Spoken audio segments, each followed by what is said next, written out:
Bismillahirrahmanirrahim. Assalamualaikum warahmatullahi wabarakatuh. Alhamdulillah wassalatu wassalamu ala Rasulillah. Amma ba'd. Allahumma salli ala Muhammad wa ala ali Muhammad. Segala puji milik Allah, salawat dan salam sama-sama kita mohonkan kepada Allah. Semoga senantiasa Allah limpahkan kepada Nabi kita Nabi Muhammad sallallahu alaihi wasallam dengan mengucapkan Allahumma salli ala Muhammad wa ala ali Muhammad. Mahasiswa sekalian, ya, semoga sehat semua. Pada pertemuan ini kita akan melanjutkan materi dari pertemuan sebelumnya, yaitu tentang bagaimana aspek-aspek pendidikan pada anak di sekolah. Ya, nanti aspek-aspek ini tentu saja berkaitan dengan perkembangan anak. Jadi aspek-aspek perkembangan pada anak usia dini itu sangat mempengaruhi bagaimana pendidikan pada anak usia dini, sehingga aspek-aspek ini juga tentu menjadi aspek-aspek dalam pendidikan anak. Nah, apa saja aspek-aspek perkembangan pada anak usia dini yang berpengaruh pada aspek-aspek yang harus juga ditumbuh kembangkan dalam proses pendidikan anak di sekolah, ya. Jadi pada anak ini agak berbeda dengan orang dewasa, ya, karena secara teori ada salah satu sudut pandang atau perspektif yang mengatakan bahwa pada masa anak ini terjadi percepatan perkembangan, ya, maupun pertumbuhan pada dirinya, baik secara psikologis maupun secara fisik, ya. Jadi pada masa anak ini salah satu masa di mana terjadi percepatan tumbuh kembang anak, ya, dibandingkan dengan usia-usia selanjutnya. Ya, jadi salah satu fase itu adalah pada fase anak ini. Nah, sehingga kita penting untuk memperhatikan fase ini, ya, sehingga nanti bisa maksimal dalam proses pendidikan anak, ya.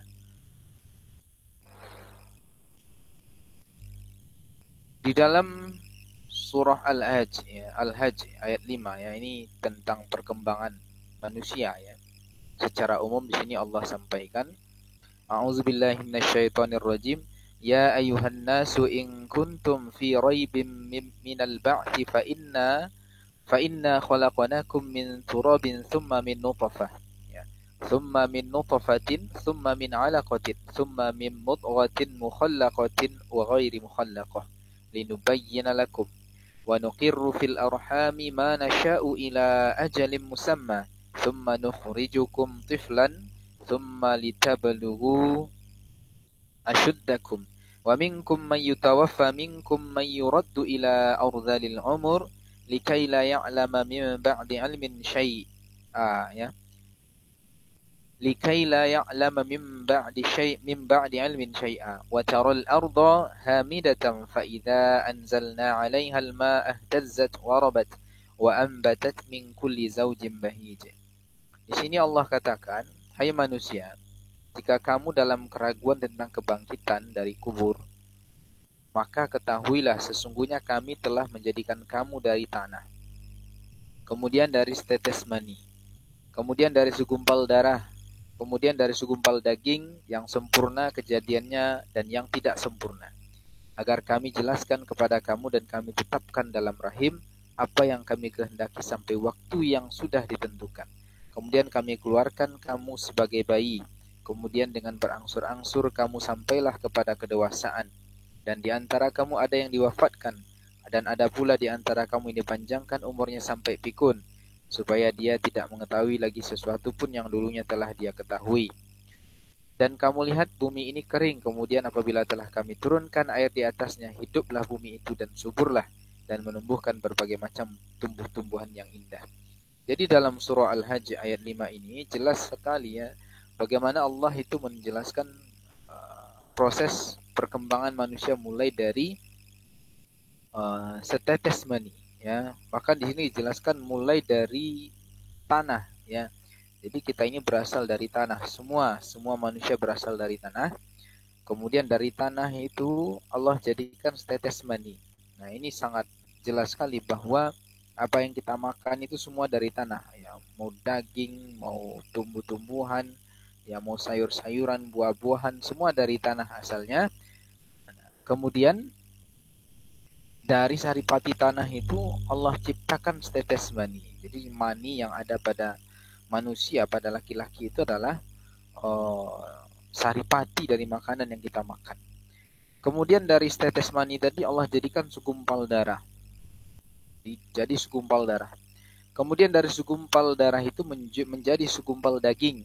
Nah, ini prosesnya. Jadi setetes mani, kemudian segumpal darah, kemudian segumpal daging. Ada yang sempurna kejadiannya, ada yang tidak sempurna. Maksudnya ada yang uh, apa uh, jadi apa itu daging itu, ada yang tak jadi ya. Nah, kemudian agar kami jelaskan kepada kamu dan kami tetapkan dalam rahim. Ya. Jadi ada ketetapan-ketetapan yang Allah tetapkan dalam rahim kepada kita. Itu tentang rizki, tentang ketentuan baik dan buruknya kita, ya, surga neraka dan seterusnya itu sudah Allah tetapkan.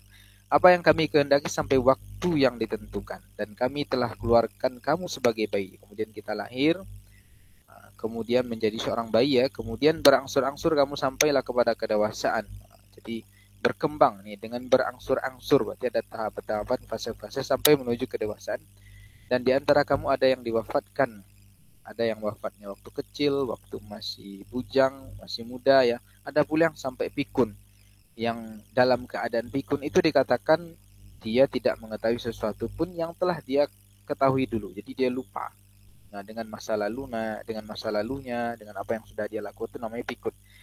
Nah, ini proses penciptaan manusia secara umum yang Allah sebutkan. Bahkan di sini rinci sekali ya bagaimana Allah jelaskan penciptaan kita dari tanah. Ini tentu ilmu perkembangan yang jauh lebih canggih daripada ilmu barat ya. Nah, jadi dari sini kita berkaca bahwa memang manusia itu mengalami yang namanya pertumbuhan dan perkembangan. Ya, pertumbuhan dan perkembangan. Tumbuh secara fisik, berkembang secara psikologis. Lalu yang aspek-aspek apa saja yang berkembang pada manusia, dan bagaimana implikasinya terhadap pendidikan manusia. Ya, yang pertama aspek perkembangan fisiologis. Ya, aspek perkembangan fisiologis. Secara fisiologis, ya, anak itu berkembang, mencakup perkembangan motorik kasarnya, kemudian motorik halusnya, kemudian perkembangan otaknya, susunan sarafnya, dan perkembangan tubuhnya secara umum. Nah, misalnya kalau motorik kasar misalnya, itu anak berkembang mulai dari belajar duduk ya, belajar kalau di bayi itu ya belajar miring, kemudian bagaimana dia belajar untuk duduk, kemudian belajar untuk berdiri, kemudian belajar berjalan, belajar berlari, meloncat, melempar, sampai nanti gerakan motorik kasar yang kompleks. Nah, itu namanya berkembang dari sisi motorik kasarnya. Kemudian motorik halusnya misalnya apa? Ya, anak belajar dulu misalnya apa? Memegang, kalau bayi itu ya memegang benda-benda yang ada di sekitarnya ya. Misalnya memegang tangan ibunya, tangan ayahnya, dipegangnya. Nah, kemudian nanti belajar memegang sendok sendiri, memegang gelas sendiri. Ini secara dari sisi motorik halusnya. Jadi begitu. Sampai nanti dia belajar menulis. Ya, belajar menulis. Nah, ini juga keterampilan motorik halus. Dan ini berkembang juga sampai nanti menghasilkan sebuah gerakan motorik halus yang kompleks. Kemudian dari sistem saraf, itu perkembangan otak dan sistem saraf itu berlangsung sangat cepat, terutama di usia pranatal dan pasca natal ya, yaitu usia balita. Jadi ternyata otak kita ini sudah berkembang semenjak sebelum kita lahir sudah berkembang, sehingga bisa distimulasi sejak dalam kandungan sampai nanti setelah lahir. Nah, pasca natal usia balita, bayi 5 tahun ya, ini pada pendidikan anak usia dini. Begitu juga lanjutnya ketika anak memasuki usia sekolah, ini juga perkembangan otaknya juga sedang berlangsung ya, sedang berlangsung, sehingga ini perlu distimulasi dengan makanan yang bergizi, pengetahuan-pengetahuan yang bergizi ya. Nah, sehingga pada usia ini itu kalau mengajari anak itu biasanya responnya cepat ya, daya ingatnya cepat. Nah, ini makanya pendidikan usia dini, pendidikan usia sekolah itu harus dimaksimalkan, ya. Itu. Kemudian perkembangan tubuh secara umum, ya. Nah, perkembangan ini berjalan sesuai dengan prinsip cephalocaudal, ya. Nah, menurut prinsip ini, perkembangan yang dimulai dari bagian atas hingga bagian bawah tubuh, ya. Dari kepala sampai ke kaki atau bagian tubuh yang bawah. Nah, ini dia. Secara bertahap, perkembangan tubuh anak dapat diukur dan diidentifikasi pertumbuhannya. Ya, mulai dari ukuran tingginya berapa, kemudian berat badannya berapa, itu bisa diukur ya secara umum seperti itu. Ini biasanya ditimbang di kebidanan. Nah, ini kalau dari segi fisiologis. Lalu bagaimana implikasinya terhadap pendidikan? Berarti kita dapat mengambil pelajaran bahwa untuk mensupport perkembangan fisiologis ini, maka bentuk-bentuk pendidikan anak yang bisa kita berikan sejak dini adalah pendidikan pendidikan pendidikan dasar yang sesuai dengan usia anak ya, sesuai dengan kebutuhan anak, terutama tadi kebutuhan motorik halus, motorik kasarnya ya. Ini harus mulai dilatih sejak dini. Berarti ada latihan atau pendidikan kepada anak untuk berjalan ya, merangkak ya, berlari, berjalan zigzag. Nah, itu kan bentuk pendidikan sebetulnya, sehingga disediakan wahana-wahana seperti itu di sekolah ya, terutama ini pada anak usia dini ya. Sementara untuk saraf dan neuronnya dan juga perkembangan otaknya tadi, ini perlu distimulasi dengan gizi ya. Kemudian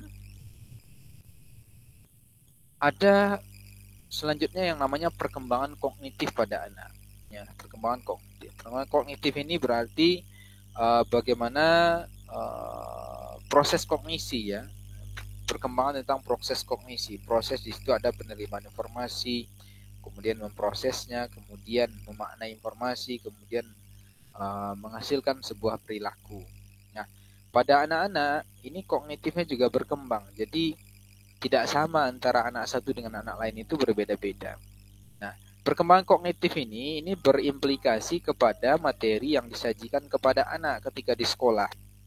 Ya, anak-anak yang kognisinya masih bersifat konkret operasional ya, tentu akan sulit menerima materi-materi yang abstrak ya, sehingga ketika anak masih belum sanggup untuk menerima materi yang abstrak, maka bentuk pendidikannya adalah bentuk pendidikan yang konkret, langsung ada contohnya, nampak.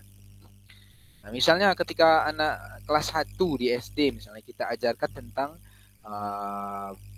tambah gitu ya, itu bisa kita beri contohnya, karena memang cara berpikirnya masih dominan bersifat konkret. Jadi dia memahami sesuatu yang nampak, yang tidak tampak biasanya sulit dia pahami. Sehingga kita bisa memberikan contoh, misalnya kita mengajari anak berhitung tambah atau kurang misalnya. Kita ambil misalnya 10 pensil. Ini kita ajari anak dulu kan berhitung 1, 2, 3, 4, 5. 1 itu yang mana? 1 itu ini, 1 ini 2. Jadi anak memahami 1 itu lebih sedikit daripada 2. 2 itu lebih banyak daripada 1. Ya, di situ nampak. Ini 1 pensil ditambah 1 lagi jadi 2. Konkret, anak langsung nampak, lihat tuh bagaimana perubahannya. Tapi kalau kita cuma nulis saja 1 tambah 1 sama dengan 2, ini biasanya sulit dipahami anak. Tapi kalau kita kasih contoh 1 pensil ditambah 1 pensil ada 2 pensil. Nah, 2 itu dia lihat nyatanya ada penambahan 1 pensil lagi. Nah, ini namanya contoh yang konkret ya. Nah, ini bisa digunakan untuk trik dalam mengajar anak-anak di sekolah ya. Jadi kita sesuaikan dengan perkembangan kognitifnya. Nah, bagaimana stimulasinya untuk perkembangan kognitif ya? Selain tadi metode pembelajaran yang sesuai dengan usia kognisinya, kemampuan kognisinya, kognitifnya, juga misalnya bisa juga ini kan kognitif ini terkait dengan apa namanya kemampuan otak ya, maka bisa juga distimulasi dengan makanan yang bergizi ya, 4 sehat 5 sempurna itu ya. Nah, jadi perkembangan kognitif ini sangat erat kaitannya dengan apa anak ya, dengan pendidikan anak ya, sehingga perlu kita stimulasi ya. Nah, kemudian bagaimana stimulasi lain yang bisa kita lakukan untuk perkembangan kognitif anak ya? Kita bisa adakan misalnya game-game, permainan-permainan yang bisa mengasah otak anak, misalnya untuk kognisi apa misalnya. Nah, kita ada kan anak-anak itu kan ketika dia belajar membaca, belajar tambah, belajar apa kan ada balok-balok atau puzzle-puzzle itu ya. Nah, misalnya huruf 5 ditaruh di mana, 5 tambah 5 sama dengan berapa, nanti ada hasilnya itu dalam bentuk ada kayaknya biasanya di dinding, kalau enggak di tikar-tikar itu bisa disusun ya. Nah, itu bisa untuk menstimulasi perkembangan kognitif anak ya. Nah, itu model-model pendidikan yang bisa kita kita berikan. Atau tadi dengan permainan misalnya kan, permainan ya bisa yang sifatnya outing kelas atau di dalam kelas ya, tinggal disetting oleh guru ya. Itu yang kedua tentang perkembangan kognitif anak. Kemudian pada anak juga ada aspek perkembangan bahasa. Ya, aspek perkembangan bahasa. Aspek perkembangan bahasa ini berkaitan dengan kemampuan anak dalam berbicara. Ya, kemampuan anak dalam berbicara. Ya. Nah, kemampuan ini tentu sangat erat juga kaitannya dengan kemampuan sebelumnya, yaitu kemampuan kognitif anak. Ya, karena di kognitif nanti anak akan menyimpan menyimpan apa namanya data informasi ke dalam memorinya. Ada dua jenis memori, ada short term memory, memori jangka pendek, dan ada long term memory, memori jangka panjang. Nah, kemampuan berbicara ini biasanya berada pada memori jangka panjang, karena ini direkam ya untuk digunakan setiap hari sehingga dia sifatnya panjang, jangka lama ya. Nah, kemampuan berbahasa ini akan bagus kalau anak memiliki banyak kosakata, banyak informasi tentang bahasa ya, baik bahasa verbal maupun non-verbal. Bahasa verbal itu berarti bahasa yang kita ucapkan dengan lisan, sedangkan bahasa non-verbal bahasa tubuh ya. Nah, ini kedua-duanya penting. Jadi anak berbahasa dengan dua jenis bahasa tadi, verbal dan non-verbal. Ya, verbal ya kata-kata ini, non-verbal misalnya apa? Ya kalau tidak suka enak mungkin akan melengos dan sebagainya, itu bahasa non-verbal ya. Kalau marah mungkin dia akan apa namanya menatap dengan tajam ya gitu. Nah, uh, untuk aplikasinya dalam pendidikan ya, pada anak ya,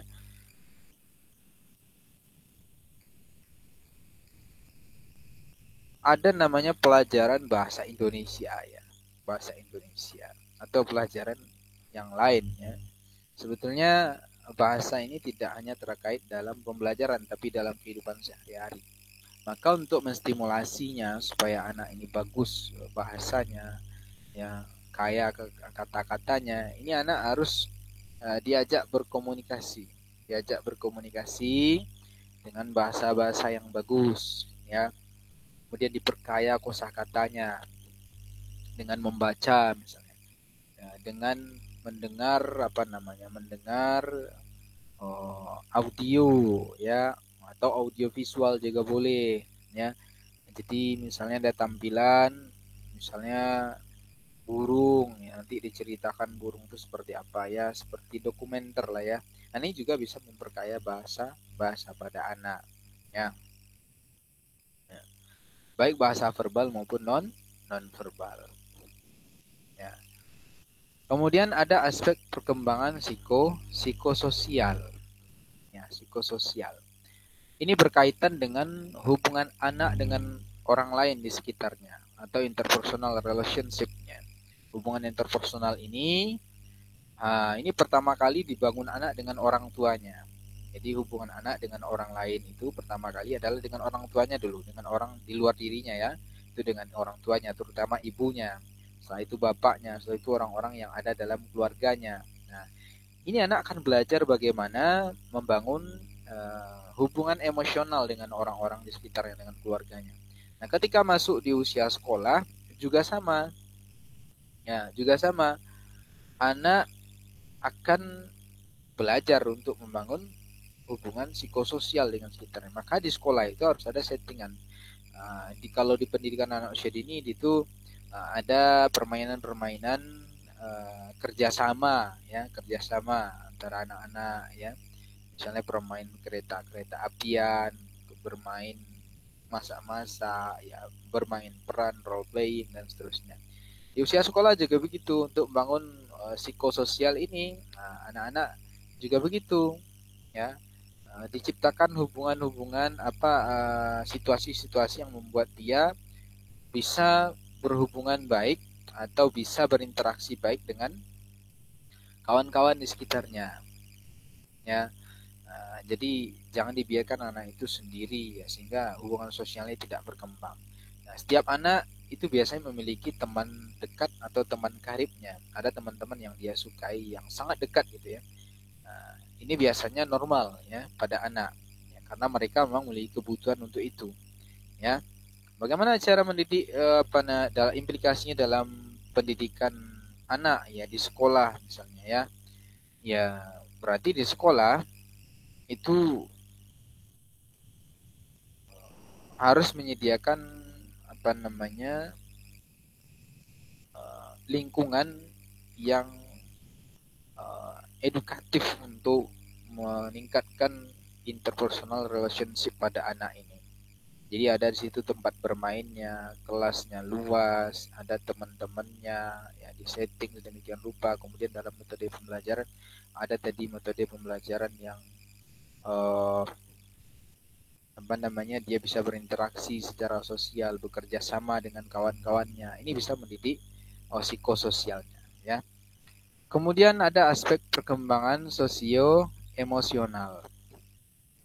Ya, sosio-emosional. Kalau tadi psikososial, sekarang sosio-emosional. Ya. Jadi pada anak itu ada perubahan-perubahan, ya. Nah, perubahan-perubahan dalam perkembangan sosial emosional anak itu memiliki fungsi dan peranan. Satu, sebagai bentuk komunikasi dengan lingkungan. Dua, sebagai bentuk kepribadian dan penilaian anak terhadap dirinya. Tiga, sebagai bentuk perilaku yang diterima oleh lingkungan. Empat, sebagai bentuk habit kebiasaan. Dan lima, sebagai bentuk pengembangan diri. Nah, ini perkembangan sosial emosional anak yang memiliki fungsi dan peranan dalam dirinya. Jadi pada awal anak belajar tentang sosial emosional ini, biasanya dia akan mengembangkan yang namanya basic emosional.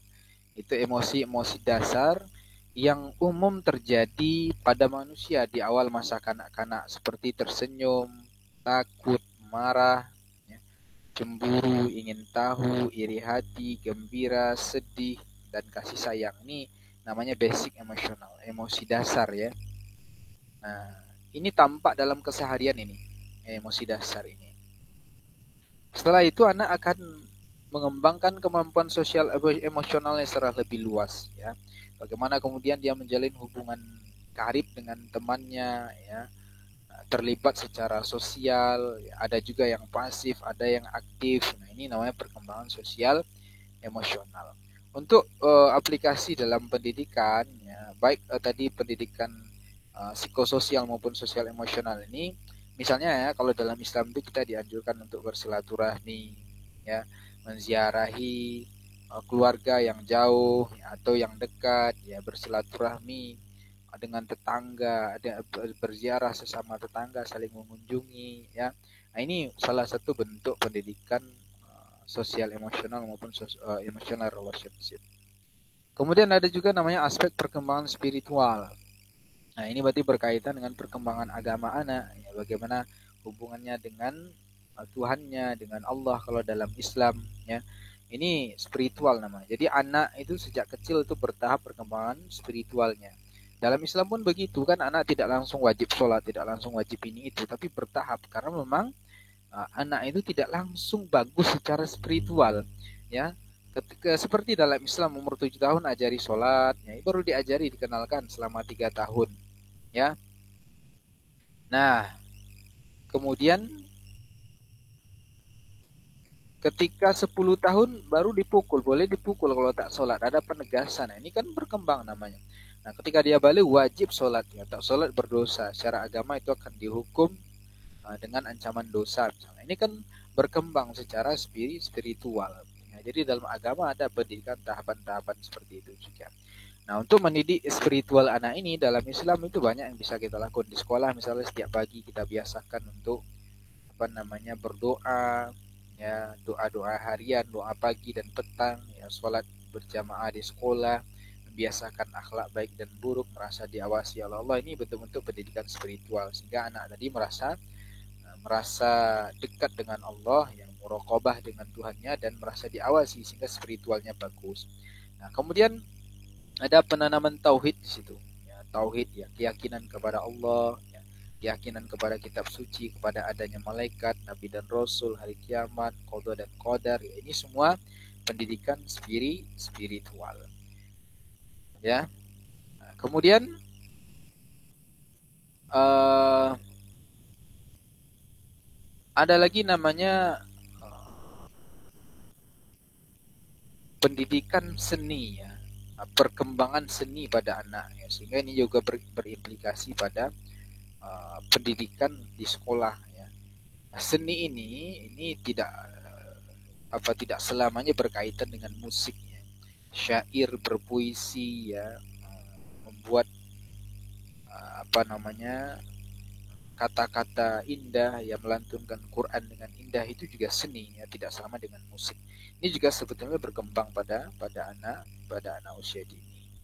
Nah, sehingga untuk seni anak usia dini ini misalnya kita bisa ajarkan dengan membuat syair, ya, syair seperti puisi pantun yang punya irama, yang punya pola, ya, dalam dalam bahasanya. Nah, ini juga bisa mendidik kemampuan seni pada anak, ya. Nah, jadi banyak sebetulnya aspek-aspek perkembangan ini yang erat kaitannya dengan pendidikan anak. Nah, sehingga ini perlu kita perhatikan di sekolah, ya, dalam proses pembelajaran, ya, dalam proses belajar mengajar, karena ini sangat berkaitan sekali dan sangat berpengaruh kepada bagaimana kesuksesan guru dalam mengajar. Ya, kalau guru memahami perkembangan anak, kemudian bisa mengimplementasikannya dalam kegiatan belajar mengajar, tentu ini akan efektif, ya, dalam proses belajar mengajarnya. Jadi untuk